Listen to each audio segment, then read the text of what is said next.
Jesus é poderoso. O nome de Jesus é sobre todos.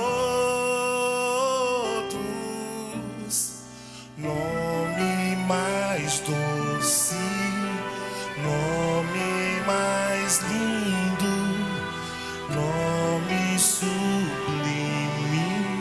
é o nome de Jesus.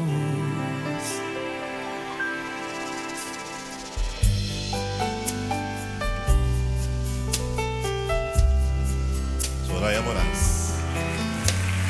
O nome de Jesus levanta os mortos.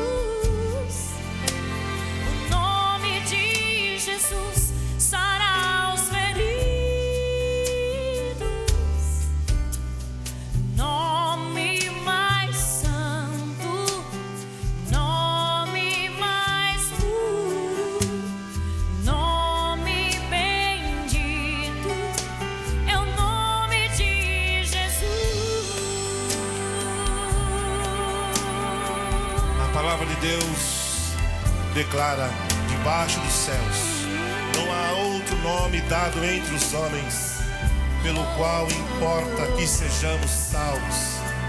Nesta noite engrandecemos e exaltamos o nome do Senhor Jesus Cristo, o único nome que pode salvar, o único nome que ressuscita os mortos, o único nome que pode libertar, o nome mais poderoso do universo, o nome de Jesus.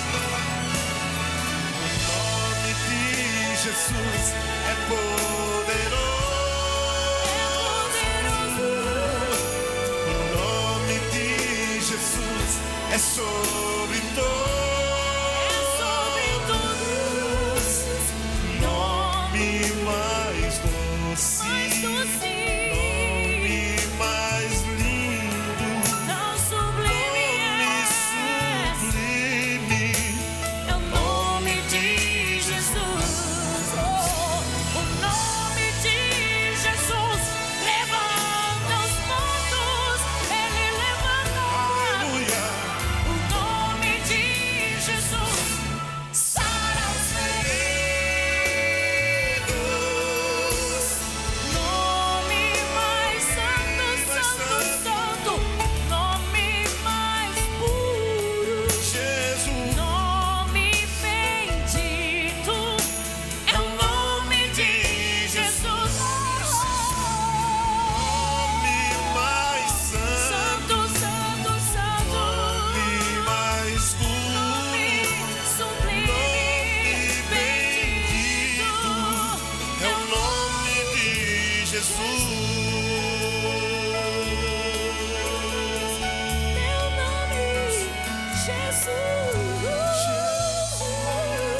Jesus, maravilhoso. Teu nome é.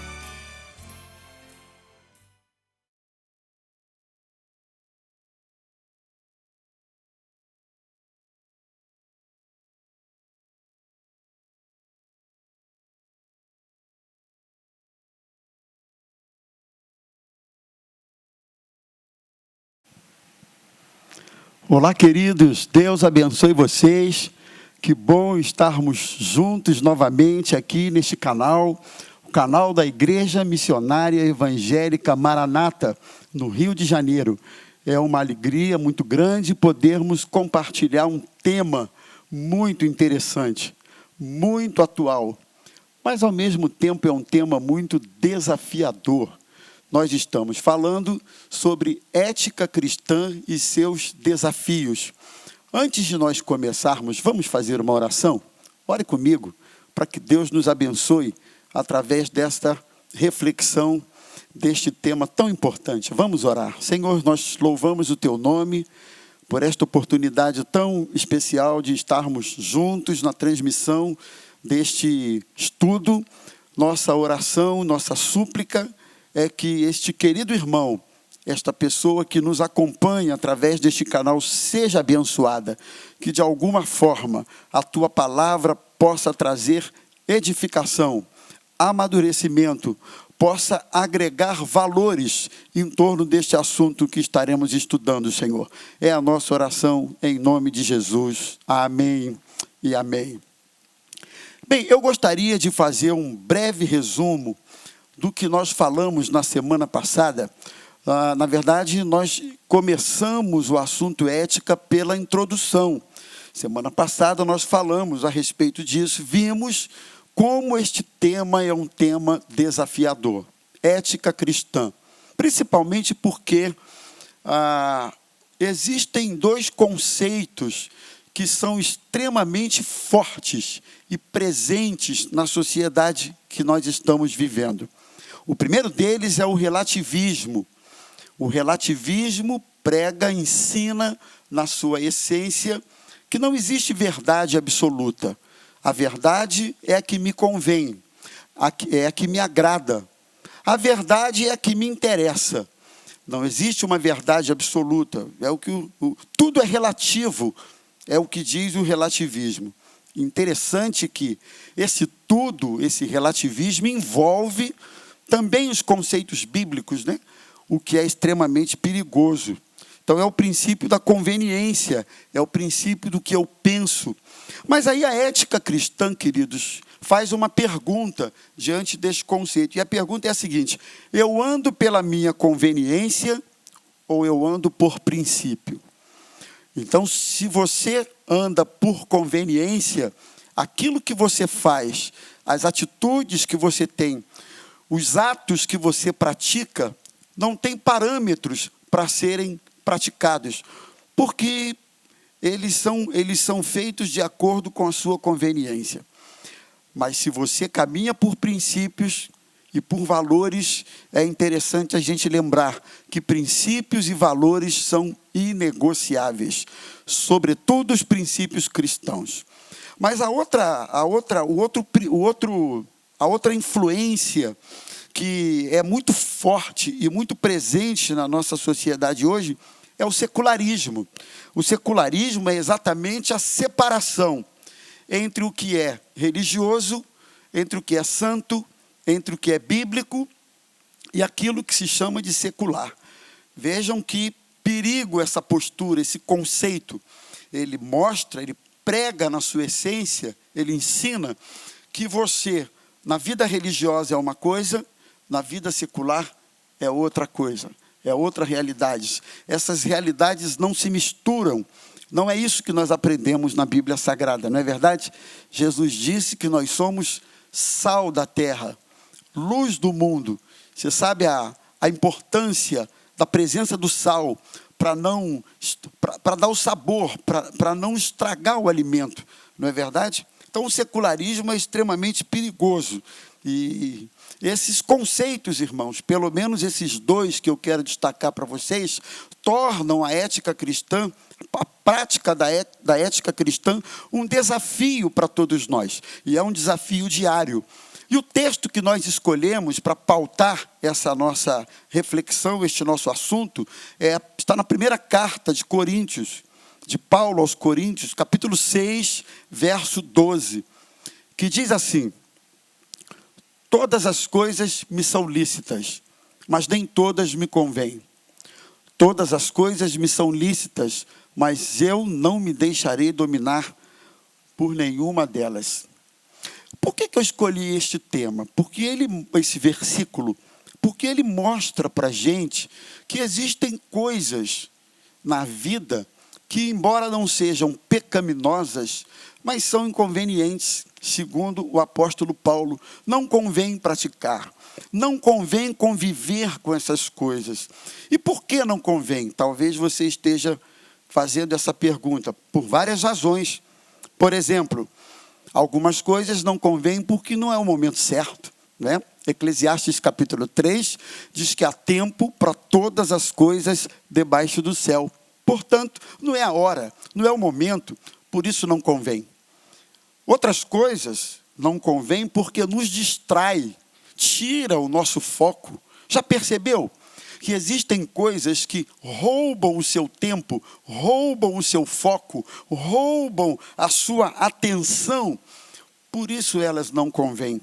1 Coríntios capítulo 7, verso 35, o apóstolo Paulo diz assim: e digo isto para proveito vosso. Vejam o que Paulo está dizendo. Digo isto para proveito vosso, para não vos enlaçar, não vos prender, não vos envolver, mas para o que é decente e conveniente, para vos unirdes ao Senhor, sem distração alguma. Paulo chama atenção sobre a importância dessa aproximação do Senhor, sem que nada nos distraia. Portanto, algumas coisas não convêm porque roubam o nosso foco, nos distraem. Outras coisas não convêm porque causam embaraços. Eu poderia descrever assim: são coisas constrangedoras. Tudo aquilo que te causa embaraço, preste atenção, porque muito provavelmente são coisas inconvenientes para você, né? Coisas que geram embaraço. Hebreus capítulo 12, verso 1, é um texto muito conhecido. O escritor diz assim: nós que estamos rodeados de uma tão grande nuvem de testemunhas, deixemos todo o embaraço, tudo que nos prende, tudo que nos trava na caminhada. Embaraço, existem coisas que não são pecaminosas, mas são embaraçosas. São embaraçosas para você e são embaraçosas para alguém. Tudo o que te embaraça não é digno de você. Eu queria que você gravasse essa frase: tudo aquilo que te embaraça não é digno de você. Portanto, são coisas que não convêm. Por que não convém? Não é pecado, alguém pode dizer, mas parece que é pecado. Existem coisas que a gente não pode dizer que são pecaminosas, mas elas são tão parecidas, elas são tão próximas, a ponto de confundir o olhar de alguém quando vê você praticando determinadas coisas. Essa pessoa pensa, mas não é possível, o que ele está fazendo não condiz, porque ela tem uma aparência de coisa pecaminosa. E a Bíblia Sagrada diz assim: fugir de toda a aparência do mal. Foge. Tudo aquilo que aparenta ser alguma coisa que não condiz com a Bíblia Sagrada, fuja disso. Por que algumas coisas são lícitas, mas não convêm? Porque nós temos os nossos limites. Todos nós temos os nossos limites, não é? Todos nós sabemos onde está a nossa fragilidade, a nossa fraqueza. Você conhece a sua fragilidade. Não brinque com a sua fragilidade. Não se exponha ao limite dessa fragilidade. Você poderá não suportar. Por isso não convém. Algumas coisas são lícitas, mas não convém, porque essas coisas nos dominam. E como é que eu sei que alguma coisa me domina? Está aí uma pergunta interessante. Como é que eu percebo que estou sendo dominado por alguma coisa? Eu separei aqui algumas características para a gente ficar atento. Uma delas é: você gasta muito tempo em torno de uma determinada situação ou prática? Toma tempo demais de você? Gasta um tempo exagerado? Toma sua energia? Aquilo desprende de você uma energia exagerada? Qual é a importância que você dá, o valor que você dá a essa determinada coisa ou situação? É um valor exagerado? Há um desequilíbrio nessa relação? Então, você está sendo dominado por essa circunstância. Logo, não convém. Por que não convém? Algumas coisas não são pecaminosas, mas não convém, porque podem escandalizar aquele que é mais fraco espiritualmente. Muito importante isso aqui. Talvez seja uma das coisas mais comuns que a gente vê acontecendo. Alguém dizendo assim: mas ninguém tem nada a ver com a minha vida. A ética cristã mostra para a gente que nós precisamos prestar atenção nesta relação com o nosso próximo. Nós vamos ver daqui a pouquinho aquilo ali. A ética cristã nos mostra que eu não posso utilizar da minha liberdade de maneira inconsequente, deliberada, a ponto de eu, repito, dizer: ninguém tem nada a ver com a minha vida. Se você é de Cristo, se você ama Cristo, o que você faz e precisa estar relacionado de alguma maneira ao olhar da outra pessoa. E se esse olhar não produz bom testemunho, mas produz escândalo, você é responsável. Ou melhor, você e eu, nós somos corresponsáveis pela edificação de alguém ou por eventual escândalo que alguém possa ter através da nossa postura. Nós vimos também no nosso encontro anterior sobre definição de ética. Nós aprendemos que ética é padrão de conduta, padrão de comportamento. Quem é que dita esse padrão de conduta, de comportamento? Uma sociedade, um povo, uma época, uma cultura. Esses são os elementos que ditam o padrão de comportamento, que aí é a definição de ética. Ética são pilares que ditam padrões de comportamento. Nós aprendemos que ética vem do grego ethos, que significa isso aí, padrão de conduta. Mas na ética cristã, também vimos no nosso encontro anterior, o diferencial de ética, num conceito amplo e generalizado para um conceito específico cristão, a diferença está aí. É que na ética cristã, os padrões de comportamento não são ditados pela sociedade, pela cultura, por hábitos, por uma época. Não. Na ética cristã, esses padrões de comportamento, de vida, estilo de vida, eles são estabelecidos pela palavra de Deus, pelas escrituras sagradas. Nós vimos como a escritura discorre, fala, menciona a respeito de comportamento ético. Embora você não perceba a palavra ética na Bíblia Sagrada, mas você vai encontrar em todo o seu conteúdo a prática da ética. Nós vimos a presença da ética, por exemplo, no Pentateuco, nos 10 mandamentos, nas tábuas da lei. Quando Deus entregou a Moisés os mandamentos, a gente viu que os 4 primeiros mandamentos têm a ver com a prática da ética na minha relação com Deus, na vertical. Deus estabelece ali nas tábuas da lei qual seria a forma, o parâmetro que ele desejava se relacionar com o povo, melhor dizendo. Depois, nos demais mandamentos, os 6 últimos mandamentos, nós vamos perceber a presença da ética na relação com as pessoas, nas relações humanas. Então, a gente encontra a presença da ética na relação com Deus e na relação com as pessoas. Avançamos no Novo Testamento, nós percebemos nos evangelhos a presença da ética, como Jesus falava de ética, como Jesus era ético. A gente viu ética, a ética da postura, a gente viu ética de planejamento, depois nós vimos a ética no Sermão da Montanha, avançamos um pouquinho nas cartas de Paulo, nós vimos como o apóstolo fala de posturas éticas. Então, queridos, aqui foi a nossa introdução, o que falamos no nosso encontro anterior. Daqui por diante, nós vamos caminhar falando de questões mais práticas que envolvem a ética, certo? Como ética tem a ver com comportamento, com postura, com padrão de conduta, significa que ética não é uma dissertação filosófica apenas. Não dá para ficar filosofando o tempo inteiro sobre ética, embora há conceitos éticos ligados à filosofia que são muito interessantes e até muito perigosos. Mas a minha proposta aqui nesse estudo é falarmos de ética dentro de um contexto um pouco mais prático. E hoje nós vamos falar sobre ética cristã nas relações familiares.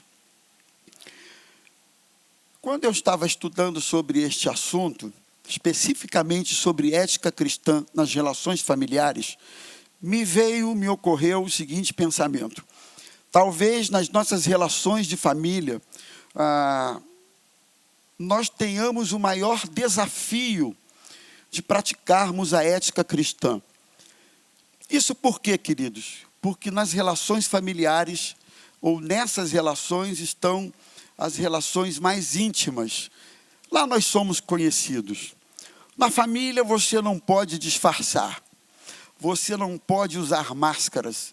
No meio familiar, todos nos conhecem, sabe quem nós somos, sabe como nós somos, conhecem a nossa essência. Então eu acredito que praticar ética cristã nas relações de família seja um grande desafio, mas não é impossível. Nós vamos ver isso aqui. Paulo faz uma admoestação a Timóteo quanto a isso. E ele diz assim, 1 Timóteo, capítulo 5, verso 8, Paulo diz assim, para Timóteo: ora, se alguém não cuida dos seus e dos da sua própria família ou da sua própria casa, negou a fé e é pior do que o infiel.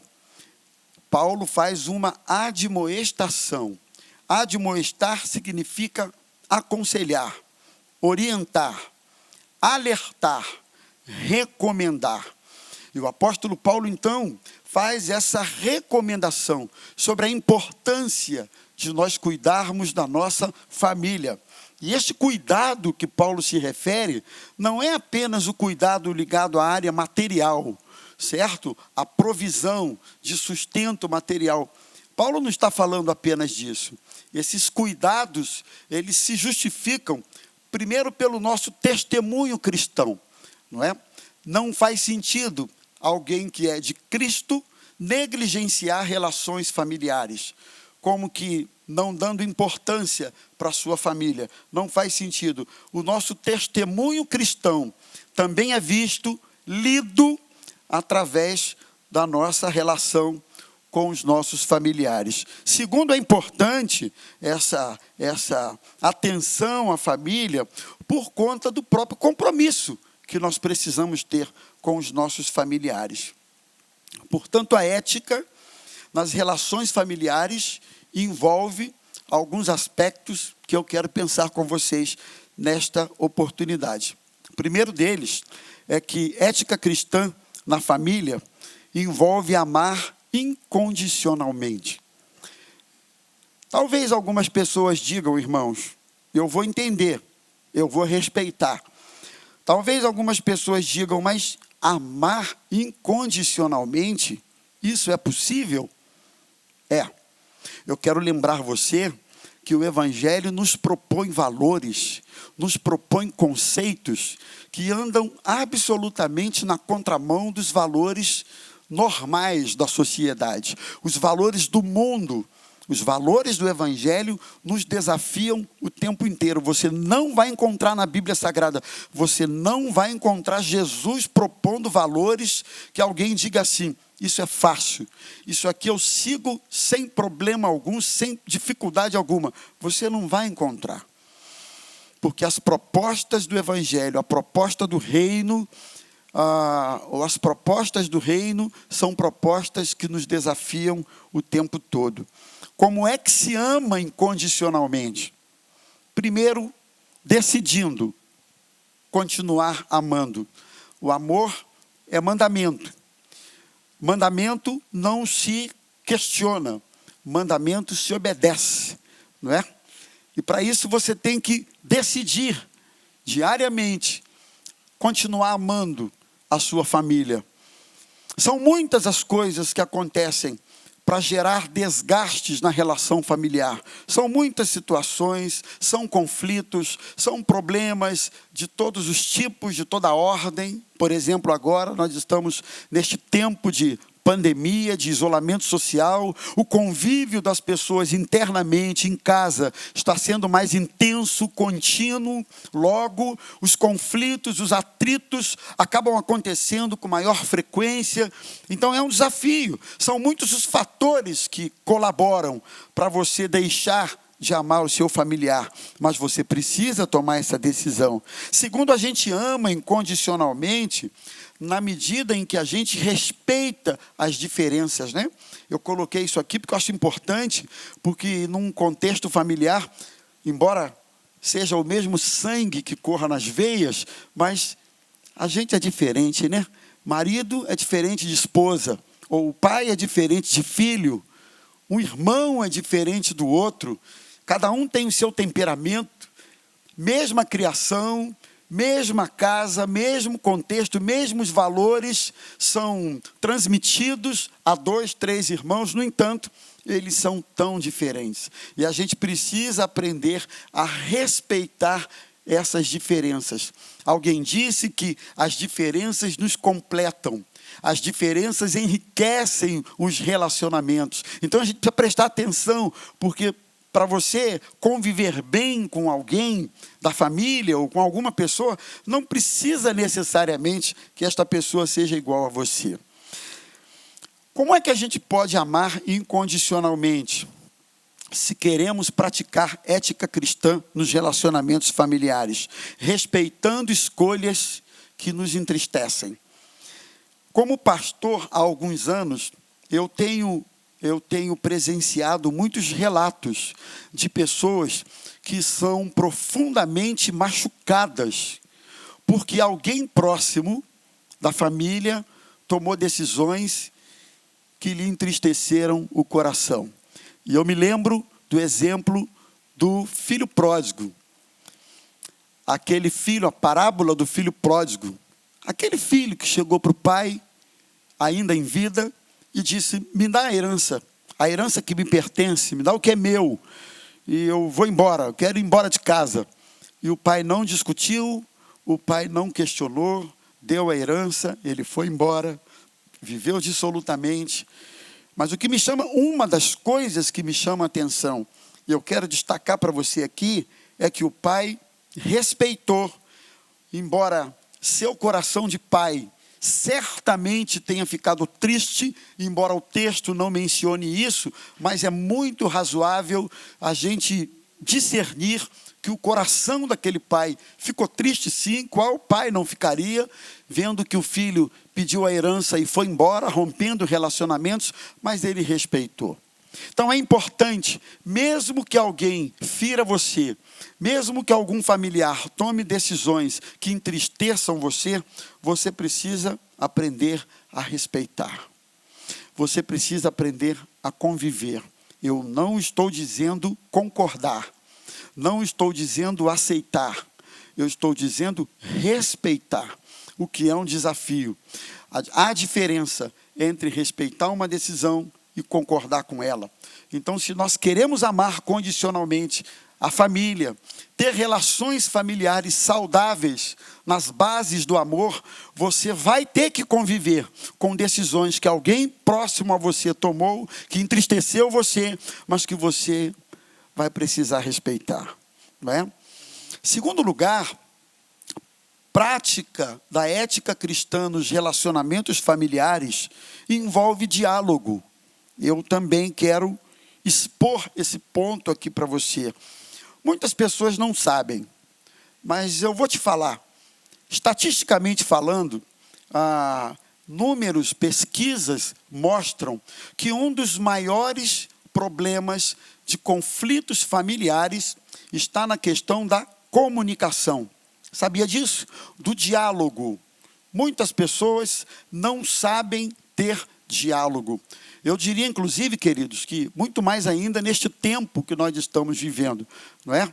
Que é aquela era do smartphone, do computador, cada um vai para um lado. Eu me lembro, há algum tempo atrás, que dentro da minha própria casa, eu me peguei conversando com meu filho pelo WhatsApp. Ele estava num cômodo, eu num outro, e a gente conversava pelo WhatsApp, sobre um assunto qualquer lá, eu não me lembro qual foi, mas era sobre o WhatsApp.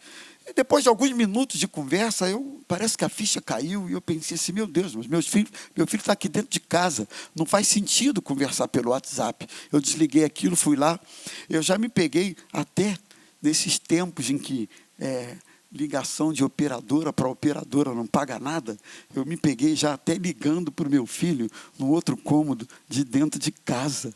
Olha que loucura! Eu desliguei o telefone, uma vez ele desligou. Deixa eu falar baixinho aqui.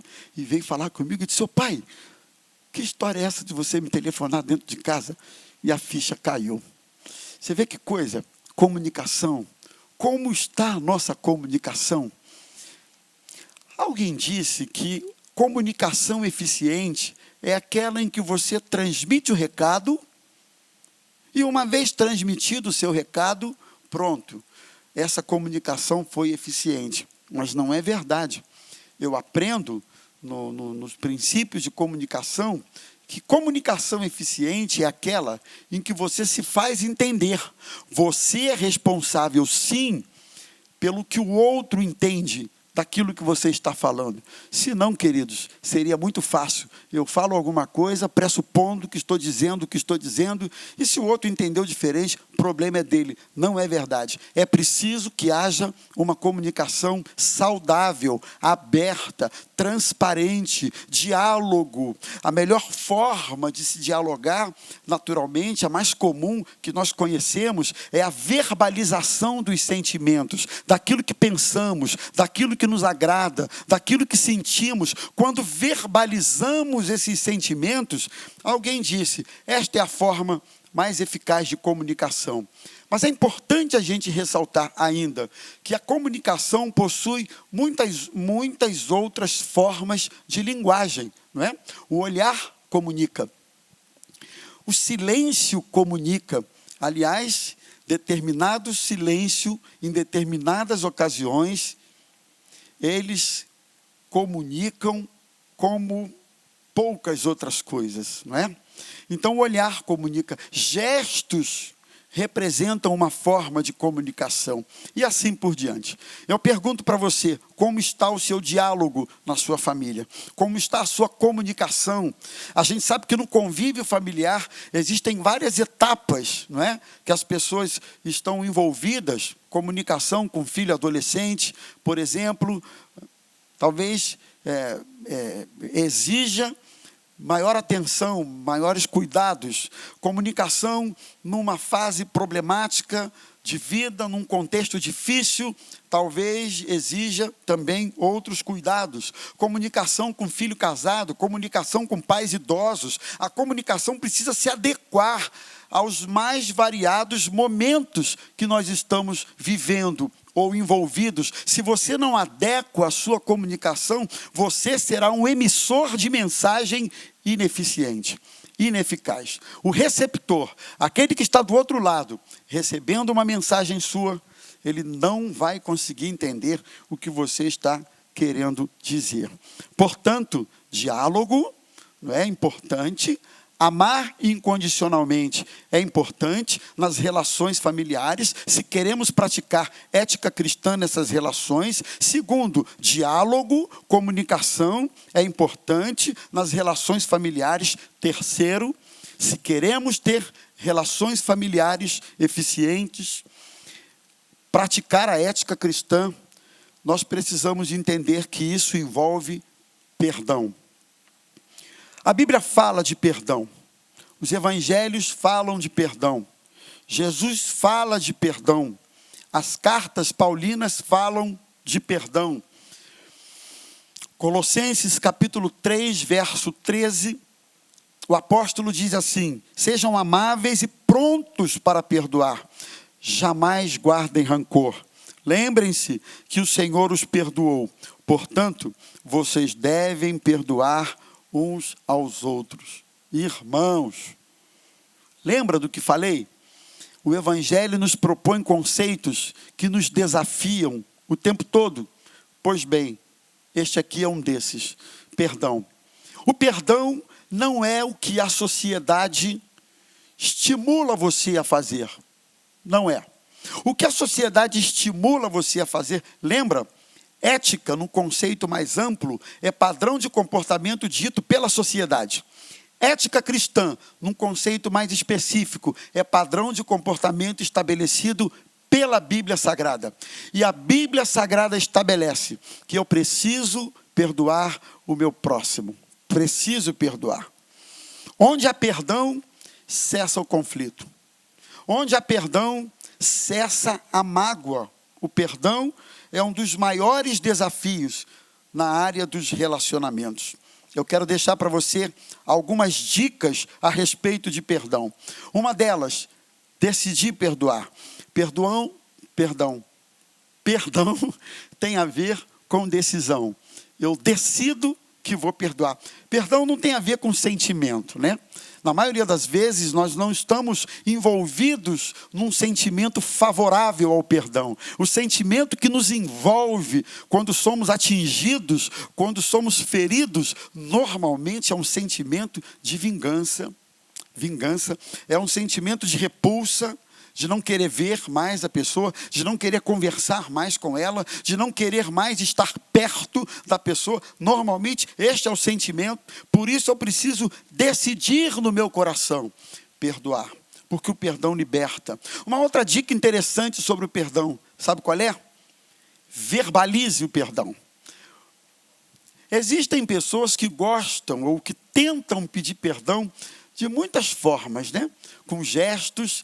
Eu já soube, melhor dizendo, de maridos que querem pedir perdão às esposas lavando louça. Lava a loucinha. E a mulher que nunca viu o cara lavando louça na vida, quando ela vê, ela estranha. Ela diz assim, tem alguma coisa errada com esse homem. Sabe o que acontece? É ele tentando dizer assim, me perdoa. Tem gente que quer pedir perdão, eu já vi pai tentando pedir perdão para o filho, dando uma graninha. Eu acho até que qualquer filho amaria, né? Na hora que o pai vai pedir perdão, liberar uma verbinha, nunca faz mal a ninguém. Mas isso por si só não é tudo. Você não compra o perdão de alguém que foi ferido por você. Não tente fazer isso. Você corre um risco enorme de piorar ainda mais a relação. Há quem diga que a melhor e mais eficiente forma de alguém pedir perdão é verbalizando o perdão. Perdão precisa ter, pedido de perdão precisa ter nome, sobrenome, endereço, CPF, CEP, tudo direitinho. Porque quando alguém pede perdão, esse alguém precisa dizer, eu errei nisso, eu errei naquilo, o meu erro foi esse, e por ele eu me arrependo. E por ele eu peço perdão. A verbalização do perdão deixa implícita para quem pede, para quem verbaliza, o reconhecimento do erro e, de alguma maneira, o comprometimento de não prosseguir naquele erro. Não é verdade? Então, uma outra dica sobre a questão de perdão é você permitir que a graça de Deus trabalhe no seu coração nesse sentido, não é verdade? Lembre-se, a graça de Deus pode ajudar você no processo de perdão. Perdão nem sempre é um ato instantâneo, de uma vez. Muitas vezes o perdão é progressivo, é gradual, é aos poucos. Considerando que perdão significa cura de feridas no coração, nenhuma ferida, por assim dizer, é curada instantaneamente. Envolve um processo que demanda tempo, até o organismo reagir à medicação, até o organismo reagir àquela ferida que lhe foi dada. Isso demanda tempo. E perdão é uma ferida na alma, é uma ferida no sentimento, não é? Na confiança e assim por diante. E muitas vezes a cicatrização dessa ferida demanda algum tempo, e você precisa discernir isso e dar esse tempo que muitas vezes você precisa para conseguir perdoar alguém. Mas ainda sobre o perdão, é importante ressaltar que ele nos traz alguns benefícios. Cura dos ressentimentos, perdão é cura, não é? Quem perdoa é curado, quem recebe perdão também, mas pesquisas mostram que pessoas que receberam perdão são pessoas altamente beneficiadas e curadas por conta desse perdão recebido. E pessoas que liberam perdão, mais ainda, são pessoas curadas por conta disso aí. Então o perdão cura ressentimentos. O perdão trabalha o nosso caráter. Na medida em que praticamos o perdão, nos tornamos pessoas mais tolerantes a pessoas que não toleram, que são absolutamente, como se diz aí, de pavio curto, são incapazes de terem tolerância. E o perdão nos ajuda nesse sentido. E o perdão aperfeiçoa o nosso caráter. Ok? Em quarto lugar, estamos falando sobre a prática da ética cristã nos relacionamentos familiares. Falamos que é importante amar incondicionalmente, diálogo, perdão. Em quarto lugar, relacionamentos éticos na família envolve flexibilidade. Novamente eu volto ao exemplo do filho pródigo, que é uma história contada por Jesus, que mostra a tolerância do pai. Flexibilidade é a capacidade de se colocar no lugar do outro. Ser flexível. Se eu pudesse dar uma definição simples, prática e objetiva para você aqui hoje sobre esse ponto, eu daria essa definição: capacidade de entender o ponto de vista do outro. O problema na relação é que só se discute determinados pontos a partir da perspectiva de um ponto de vista só, que é o meu. Mas eu não sou capaz de discutir o conflito sob a perspectiva do ponto de vista do outro. Então, a flexibilidade te permite enxergar o problema, a questão, com o olhar do outro. E aí você consegue ser flexível. A flexibilidade é importante nas relações familiares. Por quê? Porque as pessoas mudam. O filho da parábola do filho pródigo, eu não sei se o pai pressentiu isso. O texto não mostra. Mas vamos viajar um pouco no texto? Quem sabe o pai tenha pensado assim: eu vou dar o que ele está pedindo, mas eu sei que ele vai embora, eu sei que ele vai gastar numa linguagem bem popular. Eu sei que ele vai quebrar a cara e vai voltar. Quem sabe o pai tenha pensado assim e liberou para o filho aquela herança. Se pensou, não deu outra. Tempos mais tarde, esse filho voltou. Ele amadureceu. Tempos mais tarde, ele viu que distante da casa do pai, a sua vida não tinha sentido naquele momento. Não tinha sentido naquela época, naquele período. Ele chegou a essa conclusão. Os tempos mudam. A cabeça muda. As pessoas amadurecem nas suas opiniões. A flexibilidade nos ensina que o tempo faz com que as pessoas amadureçam suas ideias, suas verdades. Muitas vezes, algumas verdades que o indivíduo traz consigo mesmo, lembra do que falamos no início? São verdades tão equivocadas, tão distantes daquilo que se poderia considerar ética cristã, nos relacionamentos familiares, mas ele amadureceu. A experiência da vida lhe revelou que ele estava equivocado. Por isso a flexibilidade é importante, não é verdade? E em último lugar, queridos, relações familiares. A prática da ética nas relações familiares também é importante, porque envolve cultivo de vida espiritual. Eu quero já caminhar para a minha conclusão deste nosso encontro, ressaltando para você que é impossível relações familiares dentro dos princípios da ética cristã saudáveis se não houver cultivo na vida espiritual. Tudo aquilo que não é cultivado morre.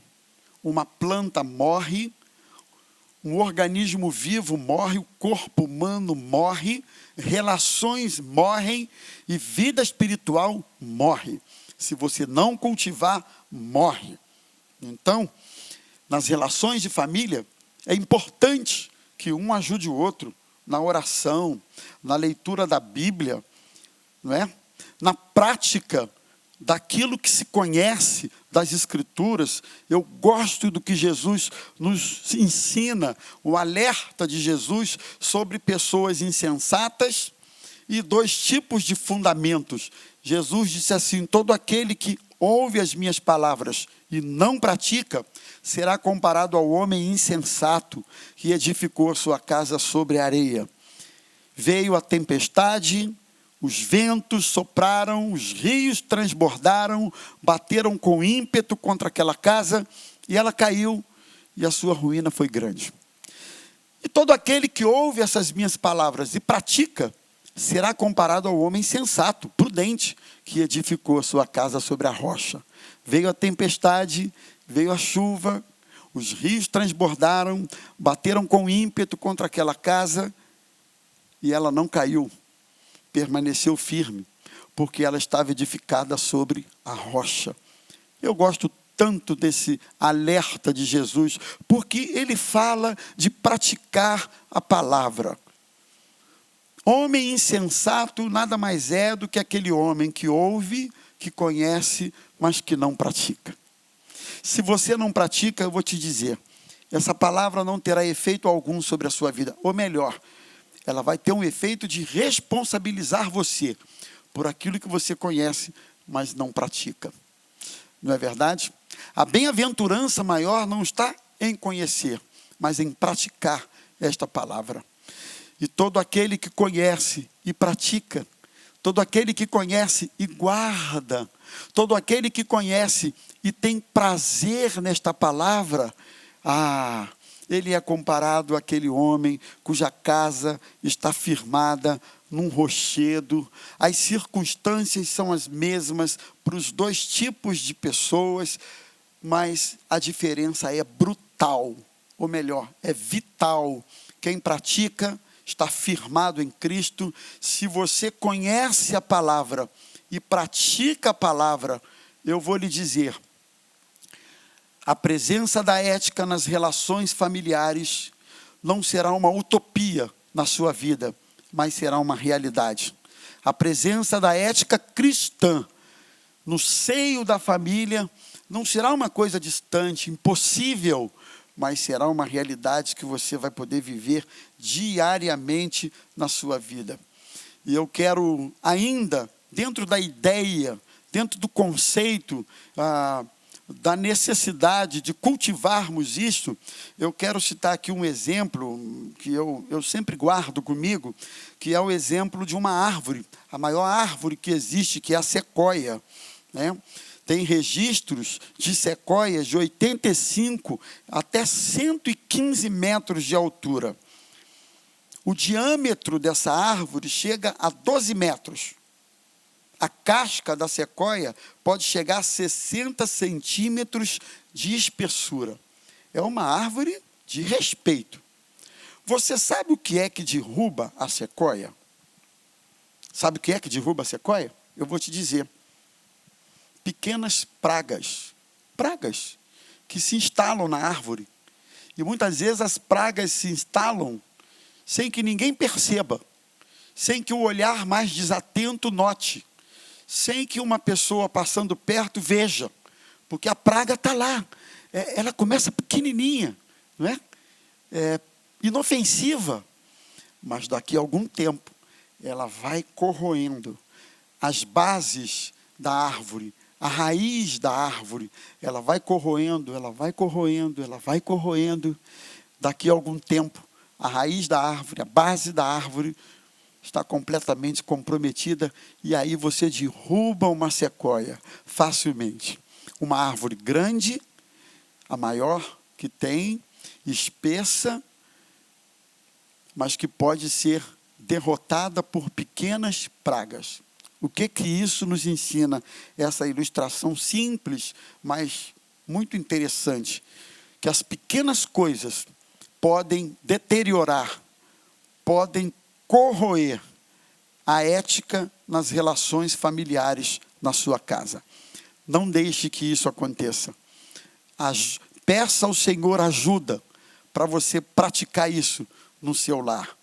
Para você amar incondicionalmente, para você dialogar, um diálogo aberto com a sua família, para você aprender a perdoar e para você cultivar a vida espiritual na sua família. Que Deus nos ajude, que Deus nos abençoe, que a graça dele, graça no sentido de trazer capacitação, não é? Quando o Senhor diz para Paulo, a minha graça te basta, a mensagem que está sendo dada ao apóstolo Paulo é, você vai poder suportar, você vai poder aguentar.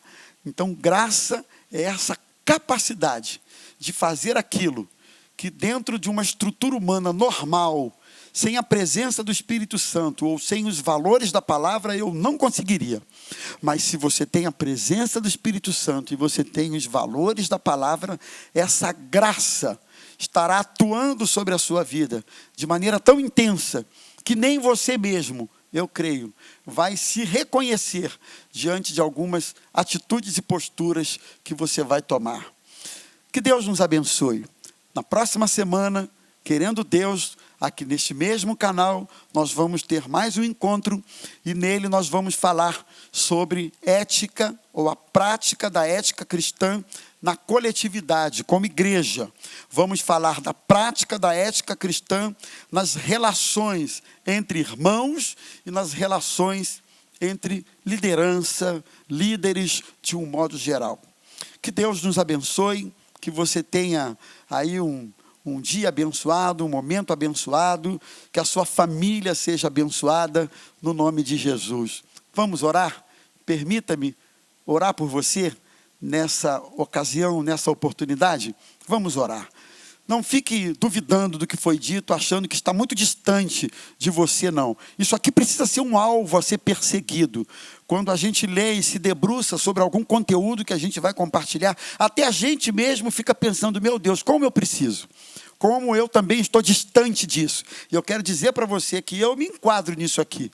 Há muitas coisas que eu disse aqui que eu preciso que Deus me ajude, que Deus me abençoe, para que eu consiga cumprir, e assim você também. Vamos orar. Senhor Jesus, louvamos o Teu nome por mais este encontro, aqui no canal da Igreja Missionária Evangélica Maranata, onde estamos tratando sobre ética cristã, os desafios da ética cristã nos relacionamentos familiares.